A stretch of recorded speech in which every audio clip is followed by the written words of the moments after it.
Hello, my name is Owen Collins and welcome to my story map. This story map analyzes the environmental injustices of the Portland Harbor Superfund and Cleanup Site. This environmental issue and reason for the Superfund site by the Environmental Protection Agency is because a large amount of toxins have been released into the Willamette River along an 11-mile stretch. These toxins include mercury and PCBs, which are lethal in certain amounts when consumed. In 2000, the EPA decided enough was enough and that the companies at fault needed to clean up their mess, partly because 500,000 people rely on the Willamette River and a good amount of them use it for food or their livelihoods.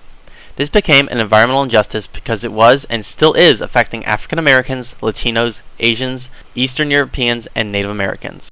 This map shows Portland Harbor Cleanup Site. It starts around the Fremont Bridge on the east side of the map and runs up to around mile 3 and 4.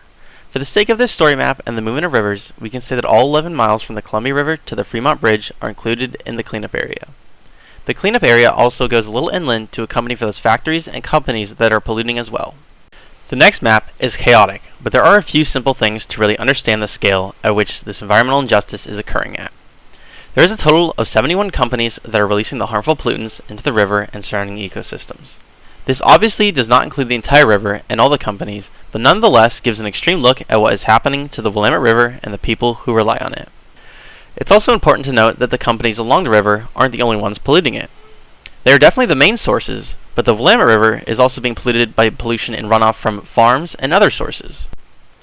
Now, under the current administration, the EPA is facing cutbacks and may result in a $35 million fund cut and loss of 17 acres.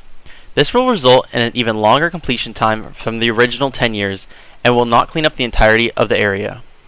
Environmentalists and other advocates are currently fighting these potential cuts to keep the cleanup on track.